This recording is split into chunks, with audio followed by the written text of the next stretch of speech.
boa noite. Eu me chamo Ana Teófila. Eu sou integrante do grupo composto por Isnana, Caroline Miranda, Ivonara, Jéssica, Matheus Nascimento e Rodrigo. Bom, hoje nós vamos falar um pouquinho sobre as bases moleculares da adaptação ao treinamento físico, eventos sinalizadores que levam ao crescimento do músculo induzido pelo treinamento de resistência. Treinamento de resistência, ligações existentes entre os músculos da fisiologia sistêmica e o destreinamento subsequente ao treinamento de resistência. Bom, como nós já sabemos, inúmeras alterações bioquímicas ocorrem no músculo esquelético após um período de treinamento de resistências. Essas mudanças começam por um estímulo lá no músculo, ou por um estímulo de exercício lá nos músculos ativos.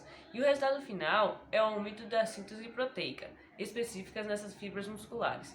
Esse processo de adaptação nessas fibras musculares esqueléticas envolve muitas vias de sinalização promotoras da síntese proteica e a formação de novas mitocôndrias, a biogênese mitocondrial. Adaptação ao treinamento quadro geral. Independente do tipo de estímulo promovido pelo exercício, a adaptação que ocorre nas fibras musculares resulta em um aumento da quantidade de proteínas específicas.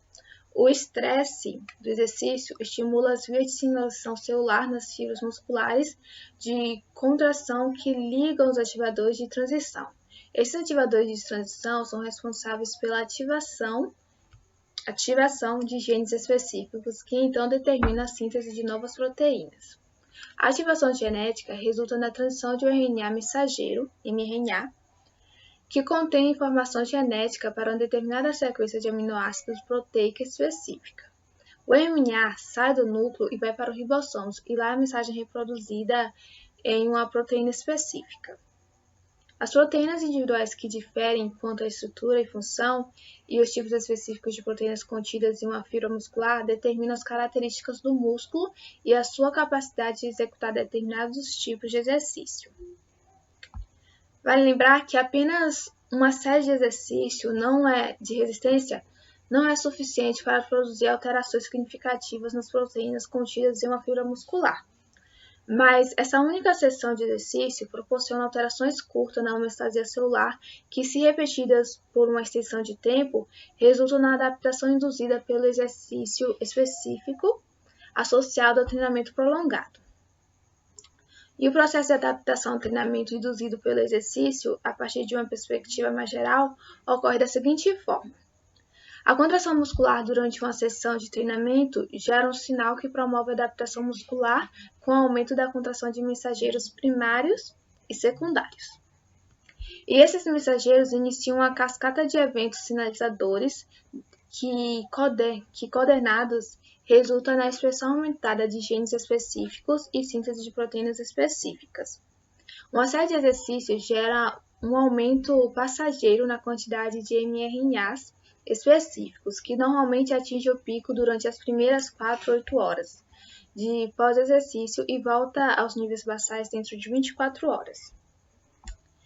E como podemos ver na figura, temos a elevação e o declínio dos níveis de mRNA de 3 proteínas musculares distintas, após uma série de exercícios. Elas atingem um pico durante as 4 a 8 horas após os exercícios, que voltam aos níveis basais. Podemos notar que os níveis de RNA aumentam de velocidade diferente e atingem o pico de períodos de tempos variáveis após uma sessão de exercícios. Esse aumento induzido pelo exercício dos níveis de RNA resulta na síntese aumentada de proteínas musculares específicas, e dessa forma, o exercício repetido diariamente produz um efeito cumulativo e leva ao aumento progressivo dos níveis de proteínas musculares específicas que melhoram a função muscular. Como podemos ver nessa próxima figura, temos o aumento induzido pelo treinamento dos níveis de 3 proteínas musculares diferentes durante um período de 12 semanas de treinamento. Por esse motivo, a manutenção de um nível constante de condicionamento exige séries regulares de exercício, e também é possível perceber na imagem que o aumento induzido pelo treinamento de concentração de proteínas musculares são um processo gradual em que ocorrem elevações amplas dos níveis proteicos musculares durante as primeiras semanas de treinamento, seguida de um acúmulo mais lento de proteínas à medida que o mesmo se desenvolve. Especificidade das respostas do treinamento físico. As adaptações induzidas pelo exercício nas fibras de músculo esquelético são específicas para o tipo de estímulo fornecido pelo exercício, isto é, os exercícios de resistência versus força. Modos distintos de exercício promovem a expressão de genes diferentes nas fibras musculares ativas. Especificamente, os exercícios de força e resistência promovem a ativação de diversas vias de sinalização celular. Dessa forma, genes diferentes são ativados, o que resulta na expressão de diversas proteínas. Exemplificando, o treinamento de resistência prolongado resulta numa variedade de adaptações metabólicas e pouca alteração do tamanho da fibra muscular. Em contraste, o exercício de força com carga pesada resulta no aumento da síntese de proteínas contráteis e hipertrofia muscular. Consistentes com os diferentes resultados funcionais induzidos por essas modalidades distintas de exercícios, as vias de sinalização e mecanismos moleculares responsáveis por tais adaptações são diversos. Vias transdutoras de sinais primários no músculo esquelético. São sinais primários para adaptação muscular induzida pelo exercício. Nós temos, por exemplo, o alongamento mecânico ou alongamento muscular, que acontecem quando o músculo se contrai e dessa forma a força mecânica imposta pela fibra muscular, ela deflagra o processo de sinalização para obter a adaptação.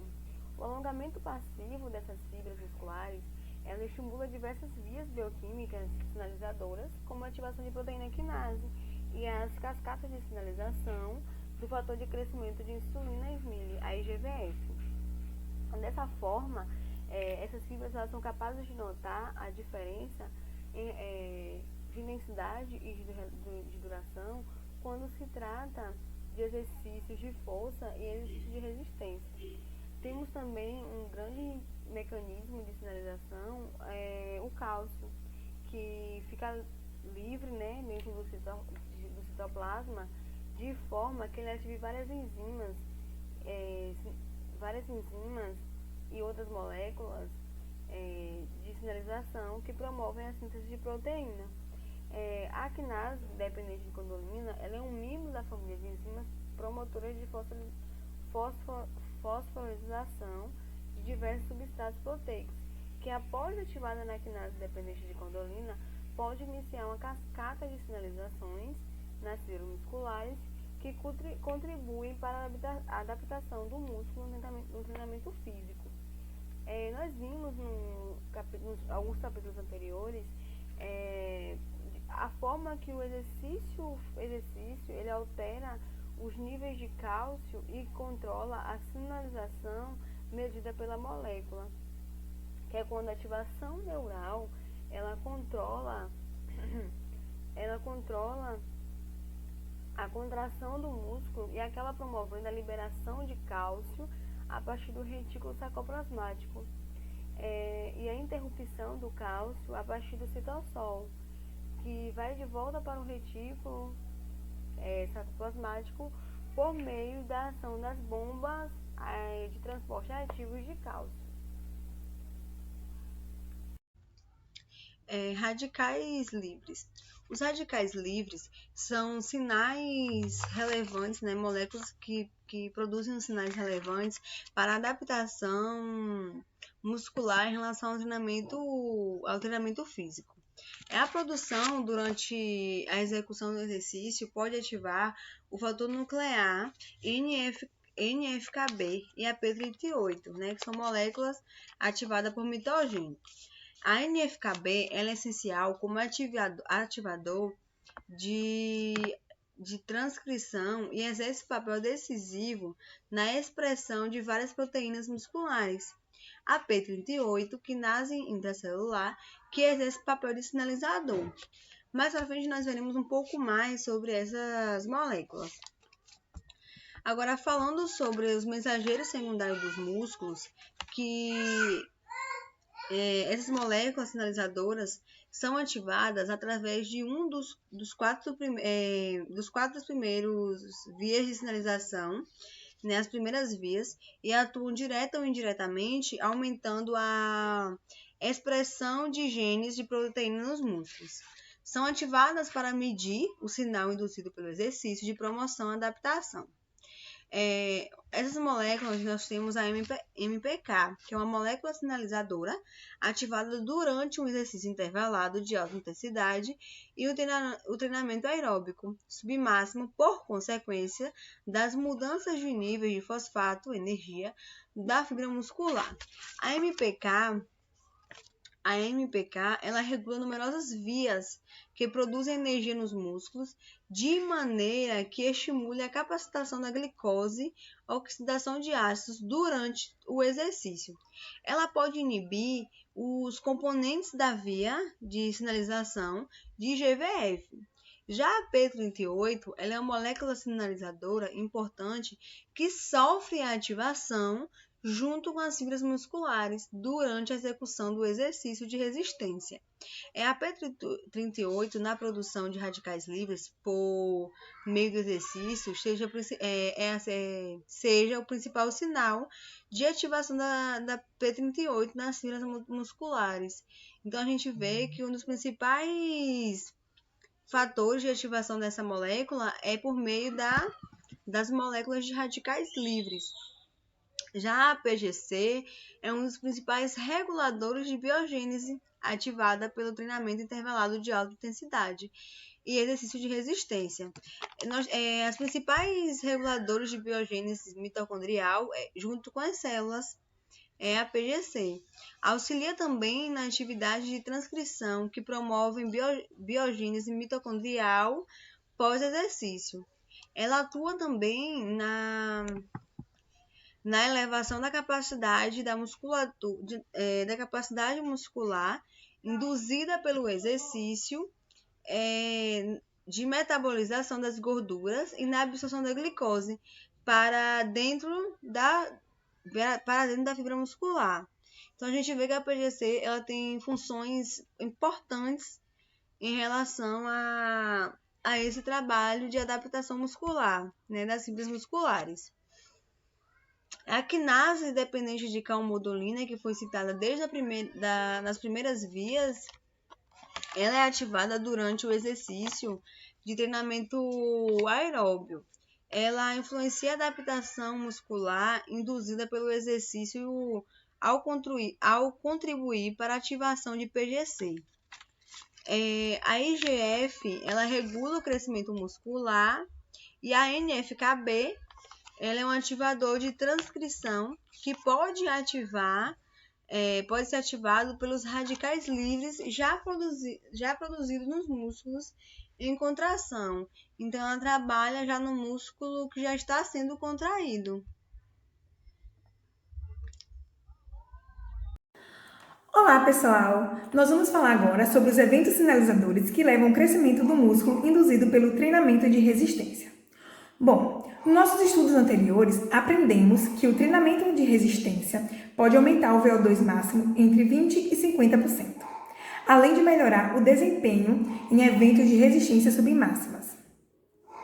A melhora induzida pelo treinamento ela é promovida pela ocorrência de alterações no nível celular, bem como nas fibras musculares, cardíacas e esqueléticas.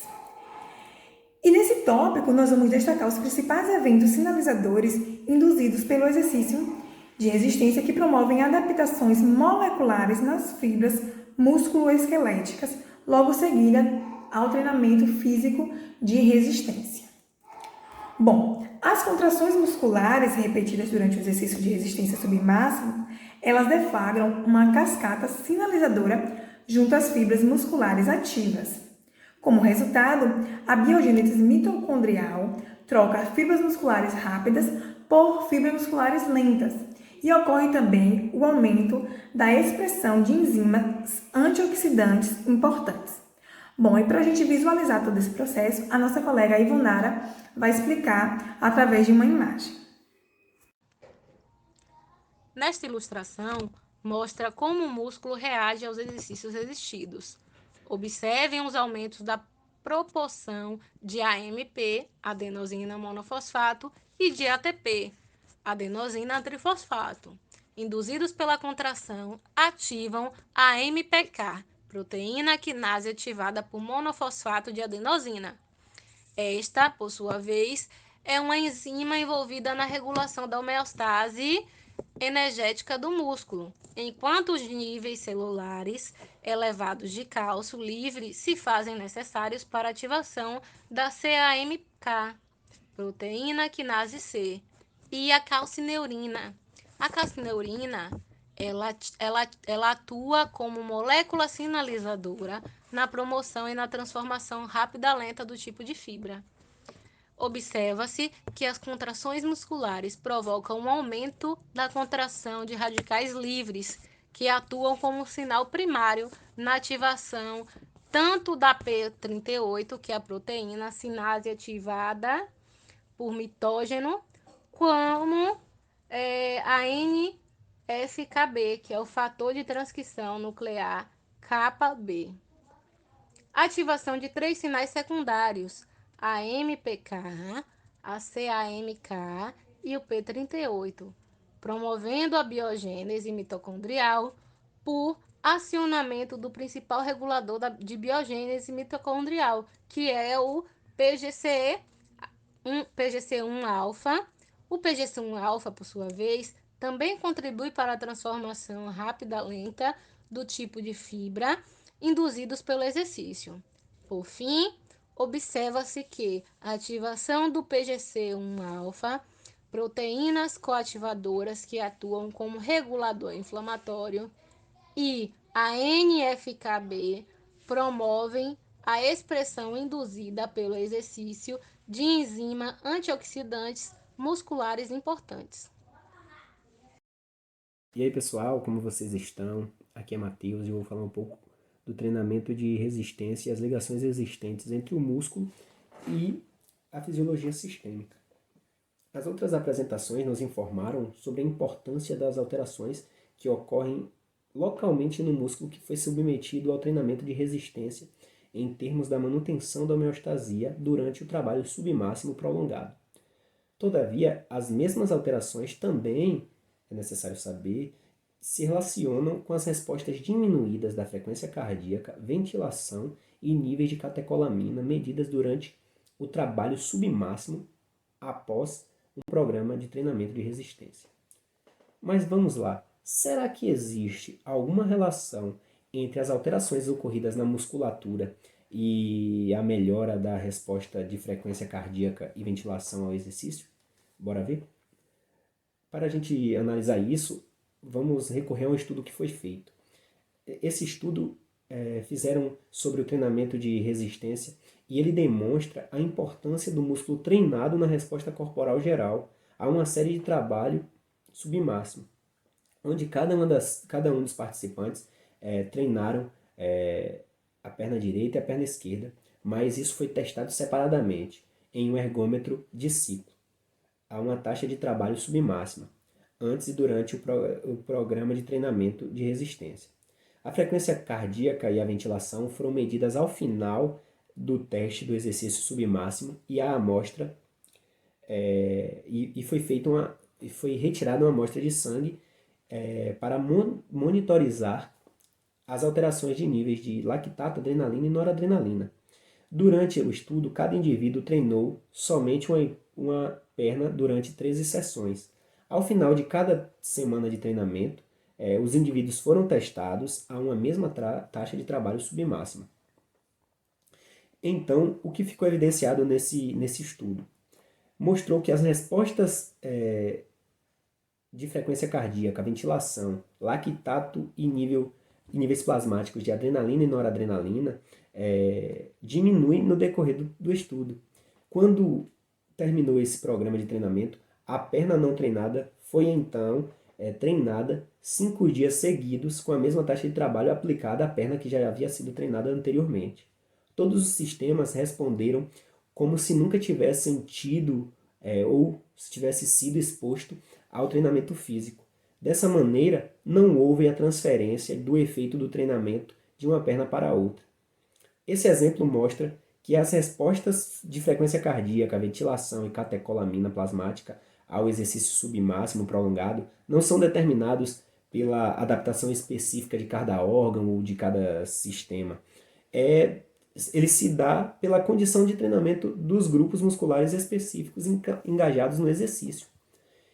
Mas Como isso é possível? E falando de uma maneira melhor. O rendimento dos centros de controle cardiovascular e respiratório é influenciado pela entrada de informações procedentes dos centros cerebrais superiores, ou seja, onde ocorre o início da tarefa, e dos músculos que realiza a tarefa. Então, uma redução do recrutamento da unidade motora ou uma diminuição do rendimento dos receptores nos músculos atuantes em relação ao cérebro diminuem essas respostas fisiológicas à tarefa do trabalho. Podemos ver isso em duas seções, que é a resposta periférica e o comando central. A resposta periférica. Por volta do início do século XX, tinha-se a ideia de que os reflexos nos músculos podem controlar os sistemas cardiovascular ou pulmonar proporcionalmente à faixa metabólica. Então, vários receptores musculares respondem às alterações bioquímicas que ocorrem no músculo e podem fornecer informação ao sistema nervoso central sobre a taxa de trabalho muscular. Vamos ver. Em particular, as fibras nervosas de pequeno diâmetro são responsivas à tensão, temperatura e alterações bioquímicas musculares. Além disso, essas fibras nervosas, elas aumentam a sua velocidade de disparo de modo proporcional às alterações de taxa metabólica do músculo. As fibras nervosas do músculo esquelético promovem um mecanismo de resposta periférica que contribui para a regulação das respostas cardiovascular e respiratória durante o exercício. Já no comando central, é assim. Os centros cerebrais superiores, ou seja, o córtex motor, os gânglios basais e o cerebelo, o que é que eles fazem? Eles preparam-se para realizar uma tarefa motora e o que ele faz? Ele envia potenciais de ação através dos centros cerebrais inferiores e núcleos espinais para influenciar as respostas ao exercício dos sistemas cardiorrespiratório e nervoso simpático. Quanto mais unidades motoras são puxadas, ou melhor, são recrutadas para desenvolver a maior tensão necessária à realização de uma tarefa de trabalho, respostas fisiológicas mais amplas passam a ser necessárias para sustentar a taxa metabólica dos músculos. Por exemplo, caso algumas fibras musculares sejam impedidas de se contrair, então as fibras musculares adicionais devem ser puxadas ou novamente ser recrutadas para manter a tensão. E isso ocasiona as respostas de frequência cardíaca mais altas à tarefa de trabalho. Então, esses dois juntos, os controles periféricos e centrais, estão relacionados às quedas da atividade do sistema nervoso simpático, frequência cardíaca e ventilação observadas durante o exercício submáximo após um programa de treinamento de resistência, porque a capacidade de realizar uma série de exercícios submáximo constante por período prolongado depende do recrutamento de um número de unidades motoras que seja suficientes para atender os requerimentos de tensão, de trabalho, para a realização do exercício. Antes do treinamento de resistência, mais unidades motoras com poucas mitocôndrias devem ser transportadas para realizar uma tarefa a um dado VO2. A entrada diminuída de sinais de avanço que vem dos centros cerebrais superiores e a resposta diminuída do músculo resultam em respostas menores ao exercício em termos de rendimento do sistema nervoso simpático, frequência cardíaca e ventilação. Certo, pessoal. Por fim, a gente vai discutir o ponto desse treinamento subsequente ao treinamento de resistência. A discussão desse ponto ela vai se concentrar no comportamento do VO2 máximo em um indivíduo em processo ou período de destreinamento. Está provado que indivíduos, mesmo que altamente treinados, quando fazem uma interrupção nesse processo ou período de treinamento, eles têm uma queda considerável no seu VO2 máximo. Isso se deve essencialmente ao declínio de débito cardíaco e ao declínio de extração de O2, ou oxigênio. Vocês podem ver aí no gráfico, em verde, aí, como está indicado no índicezinho também aí em cima, o VO2 máximo, que é o ponto que a gente quer trabalhar, né? Que a gente quer discutir aqui com vocês. E se percebe que no recorte de 0 a 12 dias ocorre um declínio brusco do VO2 máximo. Dos 12 aos 21 dias ocorre uma estabilização. E logo depois, dos 21 aos 84 dias, que é o final do estudo, ocorre um novo declínio não tão brusco, mas também considerável. E este segundo declínio, né, no recorte de 21 a 84 dias, ele se deve à diminuição de mitocôndrias no músculo, o que consequentemente vai diminuir a capacidade oxidativa do mesmo. É comprovado também que a inatividade ela também influencia no desempenho nos exercícios que exigem resistência submáxima.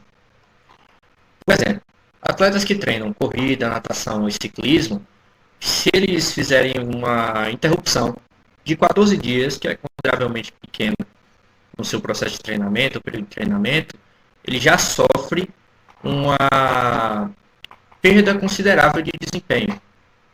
O segundo gráfico, como está aí apresentado para vocês já, ele vai apresentar na sua faixa vertical o conteúdo mitocondrial da fibra muscular, como está aí exposto, e na faixa horizontal de baixo aqui, o número de semanas de destreinamento ou treinamento, que são duas situações, já vocês vão entender.